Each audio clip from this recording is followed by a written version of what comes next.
بڑوں کا احترام اور عزت نہ کرے وہ ہم میں سے نہیں۔ بلکہ دیکھیں مطلقاً اگر دیکھ لیں آپ تو اس کو اس طرح دیکھ لیں نا کہ جو رحم نہیں کرتا وہ رحم نہیں کیا جاتا، بڑی سادی سی بات ہے۔ راجہ صاحب آئیے ذرا تھوڑا براڈر کینوس پہ بات کرتے ہیں۔ نبی رحمت صلی اللہ علیہ وآلہ وسلم کی ذات اقدس کو جب ہم دیکھتے ہیں تو آپ کی حیات پاک میں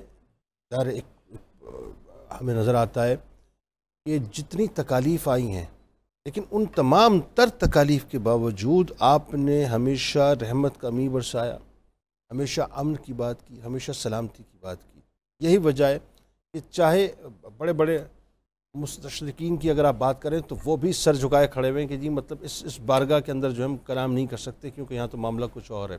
مطلب وہ مائیکل ہارٹ نے لکھ دیا نا، مطلب ٹاپ آف دا لائن، ختم ہو گئی بات کی، جو کچھ ہے نہیں، مطلب ہمارے پاس اور ان کے علاوہ رکھنے کو کوئی ہے نہیں۔ بتائیے ذرا۔ بسم اللہ الرحمن الرحیم۔ بہت بہت شکریہ، آپ نے اتنی عزت بخشی۔ ایک میں تصحیح کرتا چلوں، پہلے مجھ پہ ایک بایولوجسٹ ہونے کا الزام لگا ہے، اب ڈاکٹر سے پہلے کہ میں بدنام ہو جاؤں میں کہہ دوں کہ میں ڈاکٹر نہیں ہوں۔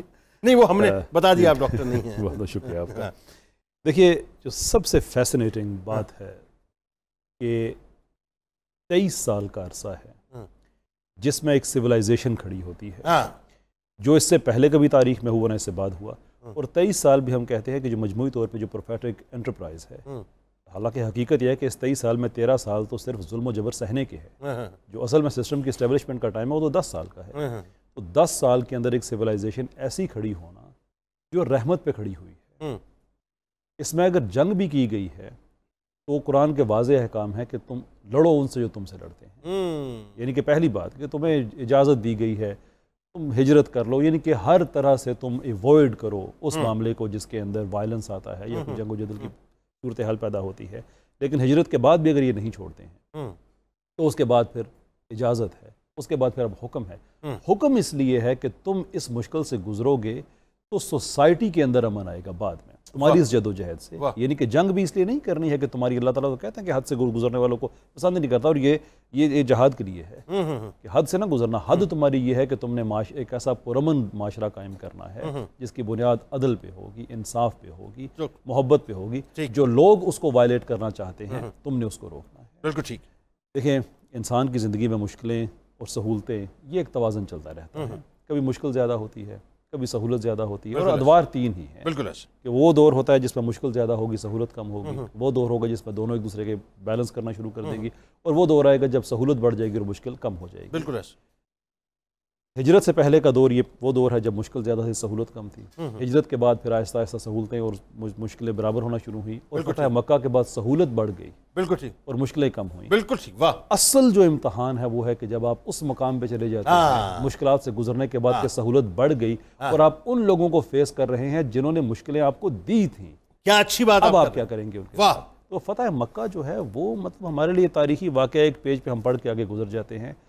People need to take themselves back to the time۔ واہ واہ واہ واہ۔ کہ یہ نہ سوچیں کہ یہ ماضی میں ہوا، اس نظر سے دیکھیں کہ اب ہو رہا ہے، اب ہو رہا ہے، اور آپ کے ساتھ ہوا ہے۔ کیا بات۔ ریت بھی وہی ہے جس پہ لٹا کے صحابہ کو مارا گیا، اللہ، پتھر بھی وہی ہیں جن کے نیچے ان کو دبایا گیا، واہ واہ، اور وہ ان کے پاس گئے ہیں، اور کوئی ایسی بات بھی نہیں کہ اچانک ہوئی، یہ بات بھی طے تھی۔ کلاسیکل سناتن دھرم ہندوازم، اس کی کتابوں میں یہ پروفیسی ایسے لکھی ہوئی ہے کہ وہ جو آخری رحمت، وہ جو صحرا میں ہوں گے، جن کو ان کے وطن سے نکالا جائے گا، جو شمال میں جائیں گے، جو اپنے 10,000 ساتھیوں کے ساتھ واپس آ کے اپنا وطن فتح کریں گے، یہ چیزیں لکھی ہوئی تھیں، پتا تھا کہ یہ کام کرنا ہے، لیکن جب وہاں پہ آئے اتنی رحمت کہ پھر اللہ تعالیٰ کہتا ہے کہ اب جوک در جوک جب آئیں گے رب کی آپ تسبیح حمد بیان۔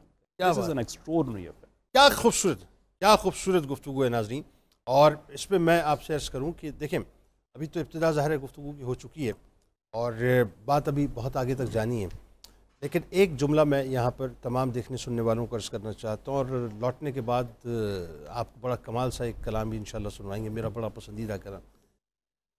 نبی کریم صلی اللہ علیہ وآلہ وسلم کی ذات اقدس کو آپ اپنا آئیڈیل بنا لیجیے صاحب۔ میں ایک جملہ ادا کرنا چاہتا ہوں، راجہ صاحب جیسی انٹلیکچوئل شخصیت، مفتی صاحب جیسی قداور شخصیت موجود ہیں، مجھے لگتا ہے شاید مطلب میری تصحیح کیجیے گا آپ دونوں احباب، مجھے لگتا ہے ہمارے یہاں یہ بھی بڑا ایک غلط العام جملہ ہے کہ صاحب فلاں شخص کو آئیڈیل، مطلب بینگ اے مسلم، آئیڈیل ایک ہی ہوتا ہے، ذہن میں رکھیے گا، انسپریشنز کئی ہو سکتی ہیں، ہمارے ہوتا ہے جی اس کو بھی آئیڈیل بنا لو، اس کو بھی آئیڈیل ایک ہی ہوتا ہے۔ انسپریشن کئی ہو سکتی ہیں. حضرت عمر فاروق رضی اللہ تعالیٰ عنہ آپ کی انسپریشن ہو سکتی ہیں. صدیق اکبر رضی اللہ تعالیٰ عنہ آپ کی انسپریشن ہو سکتی ہیں. حضرت عثمان بن عفان رضی اللہ تعالیٰ عنہ آپ کی انسپریشن ہو سکتی ہیں. مولا کائنات آپ کی انسپریشن ہو سکتی ہیں. پھر اگر آپ اس زمانے میں علامہ اقبال آپ کی انسپریشن ہو سکتی ہیں. قائد اعظم آپ کی انسپریشن ہو سکتی ہیں. لیکن جو انسپریشن در مصطفیٰ پہ جا کے کھڑا کر دینا آپ کو اور ان کو اپنا آئیڈیل بنا دے, بس آپ کا آئیڈیل بنا دے, تو سمجھ لیجئے کہ وہی اصل انسپریشن ہے. درود پاک پیش کیجئے, لوٹ کی ذرا آپ کو کلام سنواتے ہیں.